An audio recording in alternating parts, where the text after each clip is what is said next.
malaikat gak pernah tuh berubah. Allah ciptain dari ruku gak pernah berubah tiduran, tetap ruku. Allah ciptain sujud sampai hari kiamat gak pernah berdiri, tetap sujud. Ya, wala yastaqiluna bighairi. Dan malaikat nggak punya lagi kesibukannya lain kecuali apa yang Allah suruh. Ya, kecuali apa yang Allah suruh, udah itu aja. Terus wa idza kana yaumul qiyamah yaqulun. Nanti di hari kiamat ini malaikat kan tugasnya udah habis nih. Tugas mereka sampai kapan? Hari kiamat. Itu tugas malaikat. Ya, begitu. Adapun setelah kiamat, malaikat menikmati apa yang mereka kerjain.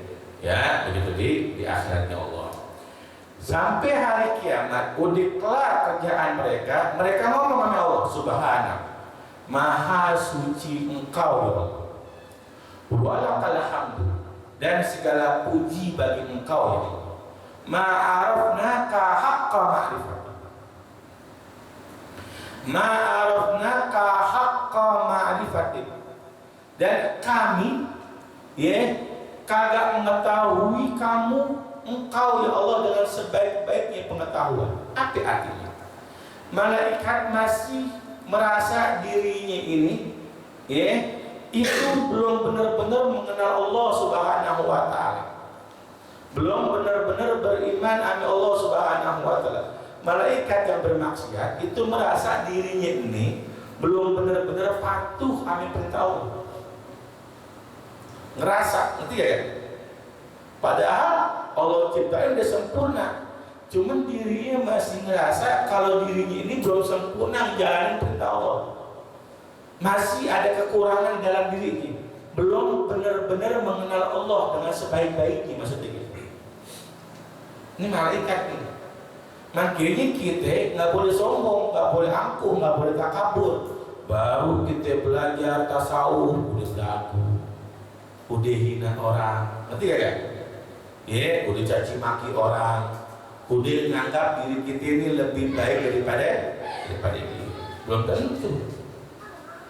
Ya, innamal insan bil khawatir. Sesungguhnya nilai kebaikan kita atau keburukan kita di saat kita meninggal dunia. Sebelum kita meninggal dunia, kita belum tahu kita baik apa kagak. Walaupun kita rajin ibadah, walaupun kita rajin ibadah, belum berarti kita husnul khatimah. Walaupun seseorang rajin maksiat, belum berarti dia suul khatimah. Tadi di musola diceritain, ada sahabat namanya Jundub bin Junadah atau Abi Dzar Al-Ghifari. Awal perampok, kepala perampok, di kota Ghifar, maka dijulukin Abi Dzar Al-Ghifari. Begitu, kepala perampok. Cuman ketika masuk Islam, beriman sama Nabi Muhammad, orangnya paling warok. Ngerti ya kan? Orangnya paling warok, dilepas semua dunia, digembelin dirinya, dihinain dirinya di hadapan orang semua. Berasa dirinya paling hina. Padahal di sisi Allah, Uwais Al-Qarni, tahu Uwais Al-Qarni? Nah, dalam cerita ada Uwais Al-Qarni yang apa namanya? Yang orangnya taat berbaktinya sama orang tua, sama ibunya yang luar biasa. Padahal hidupnya di zaman Nabi Muhammad, tapi gak pernah lihat Nabi Muhammad. Saking apa? Sibukin urusin orang tua. Saking sibuk, mungkin pengen ketemu Nabi Muhammad, cintanya luar biasa sama Nabi Muhammad. Cuman satu kondisi orang tuanya kayak bisa ditinggal. Akhirnya orang tua yang meninggal dunia, dia pengen ketemu Nabi Muhammad. Nabi Muhammad pun ternyata udah apa? Udah meninggal dunia. Paham nggak? Saking miskin nih Uwais Al-Qarni, saking miskinnya, dia kalau makan nih di tong-tong sampah, orang-orang nggak ada kenal sama dia. Orang kalau ditanya itu kenal gak masih Fuad, gak kenal. Siapa yang kenal sama dia? Kalau bahasa kita bilang sekarang gembel, pakaiannya compang-camping, orang yang masa apa nih kotor segala macam, makan di tong-tong sampah, rebutan sama binatang-binatang yang lagi makan juga. Sampai-sampai saking rebutan ini Uwais Al-Qarni pernah bilang sama anjing, maaf ya bahasa kita, anjing, misalnya nih, rezeki lo jing, rezeki gue, ya, gue nggak bakalan ngambil rezeki lo, makin lo jangan ngambil rezeki gue. Saking apaan berebutannya sama anjing. Ini bahasa kita, ini bahasa ini kagak begitu, bahasa ini pastinya halus. Ini bahasa kita. Anjing, rezeki lo, rezeki gue. Ya, lo makan rezeki lo, nggak bakal makan rezeki lo. Gue makan rezeki gue, lo jangan makan rezeki gue. Begitu. Kata Uwais Al-Qarni.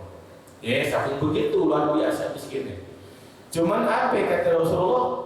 Ya, sampai-sampai beliau mengatakan sesungguhnya Uwais Al-Qarni kagak dikenal di dunia, tapi semua penduduk langit kenal beliau. Tadi kata penduduk langit kenal nama Uwais Al-Qarni. Paham nih kira-kira nih? Ya, yang nanti jadi begitu. Jangan keting rendah seseorang, bisa jadi orang yang rendah di hadapan kita, orang yang paling mulia di hadapan Allah.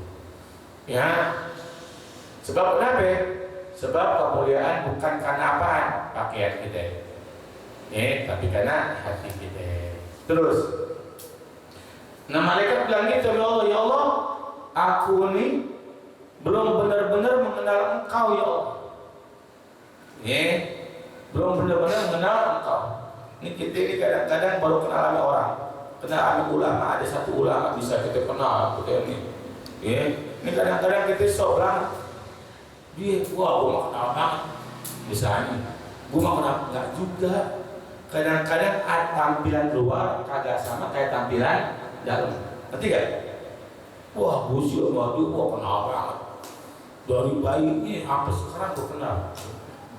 Jangan kita sombong. Ngerti gak ada? Ya, nggak usah udah.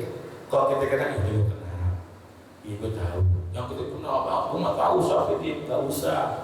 Kadang-kadang yang ada tampilan kagak sama yang tidak dalamnya. Terus. Wala abadnaka haqqa ibadati. Ya Allah, aku beribadah kepadamu, aku merasa apa ya? Gak sebenar-benar ibadah. Dia kata malaikat, aku ini menjalani perintah kamu, menjalani perintah Engkau ya Allah, seolah aku merasa belum benar menjalani perintah. Padahal udah benar, tapi masih merasa apa? Kagak benar menjalani perintah. Nah kita mentang-mentang baru ngaji berapa bulan segala macam, udah kita udah kayak soleh banget. Diri kita udah kayak yang benar-benar dekat sama Allah. Padahal malaikat lebih dari kita. Kita mungkin kagak ada ujung kukunya malaikat ibadah kita. Paham kira-kira nih? Terus wa qad qala ba'dul ulama inna qawlihi ta'ala ittaqullaha haqqa tuqatih. Ada firman Allah, ada firman Allah Ta'ala di mana Allah mengatakan dalam surat Ali Imran ayat 102. Allah Ta'ala mengatakan ya ayyuhalladzina amanu taqullaha haqqa tuqatih. Wahai orang-orang yang beriman kepada Allah, bertakwalah kalian kepada Allah sebenar-benarnya takwa. Dan dari ayat yang lain di surat At-Taghabun ayat 16, Allah berfirman, fattaqullaha mastata'tum. Bertakwalah kalian kepada Allah semampu kalian. Satu sisi Allah bilang apaan? Haqqa tuqatih, dengan sebenar-benarnya takwa. Satu sisi mengatakan Allah mastata'tum, semampu kalian. Jadi ini firman Allah yang benar yang mana? Yang haqqa tuqatih apa mastata'tum? Yang benar-benar bertakwa apa semampu kita aja. Dua-dua ini benar. Ayat satu menguatkan ayat yang lainnya. Paham? Maksudnya gimana? Ayat satu menguatkan ayat yang lainnya begini. Qala ba'dhum ulama mengatakan al-ayatu tsaniyah mabniyatun atau mubayyinatun lil muradi min al ayatil ula la nasikhata laha wa hadha huwa shawab insyaallah taala. Fa inna Allah taala wa alhamdu la yukallifullahu nafsan illa wus'aha. Kata ulama, ayat yang kedua yang mastata'tum semampu kalian itu menerangkan daripada ayat yang pertama atau menguatkan ayat yang pertama. Contoh begini, contoh ente masuk Islam, baru masuk Islam nih misalnya, ya, pasti dong orang yang dekat sama kita pasti bilang gini, kuatin Islam lo ya, jaga Islam lo, bener-bener lo kuatin Islam, lo ikat Islam di dalam hati lo, paham gak? Harus jalanin perintah Allah, harus jauhin larangan Allah Subhanahu wa Ta'ala. Itu adalah apa? Tekad. Ngerti kan? Tekad. Kita pengen jadi anak yang berbakti sama orang tua, pengen jadi anak yang berbakti sama orang tua, punya tekad kita buat berbakti bener-bener jadi anak yang berbakti sama orang tua. Cuman terkadang di lapangan prakteknya kita, paham? Prakteknya kita kagak bisa bener-bener. Terkadang ada di satu hal yang bikin kesel orang tua, ya, ada satu sikap kita yang mungkin bisa nyakitin hati orang tua, tapi orang tua kita misalnya kayak biasa-biasa aja. Tahu nggak maksudnya ini? Kita pengen jadi full super nggak bisa, paham? Karena Allah tahu daya upaya kita, kekuatan kita, kemampuan kita. Ya, artinya jangan dipaksain. Allah tahu kok kemampuan kita. Maksudnya gitu tuh. Cuman kita harus punya tekad apaan? Benar-benar, sungguh-sungguh pengen jadi super. Paham maksudnya ini? Paham gak nih? Kita pengen, misalnya kita nikah, pengen jadi suami yang benar-benar nyenengin hati istri. Pangannya, makannya, segala macam kebutuhannya kita pengen benar-benar cukup itu. Satu sisi, ya kita nggak bisa kayak gitu, karena kemampuan kita, penghasilan kita nggak sebanding sama daya hayal kita. Paham nggak? Paham nggak? Ya, tentulah yang namanya haqqa tuqatih dan mastata'tum. Sebenar-benarnya bertakwa dan bertakwa semampu kita. Sampai sini ada mulai dulu apa enggak? Ya, ada mulainya apa enggak? Ini ngerti kan ini penjelasan tadi nih? Ini penjelasan iman sebagai penjelasan takwa. Kita harus punya niat, tekad, i'tiqad buat benar-benar jadi hamba-Nya Allah yang sungguh-sungguh. Dengan usaha kita, Allah pasti nilai seberapa besar dan kecil pun usaha kita. Ya, wallahu a'lam. Sebenarnya masalah takwa yang kalau tekadnya ada, kemauan ada ya. Tapi kan iman kita kan pagi naik, siangnya berubah lagi, naik turun gitu Sat. Itu gimana cara bisnisnya untuk supaya stabil? Iman manusia emang udah sunatullah, qadarullah. Kita punya iman tuh yazid wa yanqus. Turun ame naik, kurang ame nambah. Sekarang kita lagi naik, lagi ngaji, keluar ya dikit, itu bakalan kurang lagi. Misalnya itu di sunatullah udah sehebat-hebat dikit ya. Stabil bisa PKK? Gak bisa kita stabilin.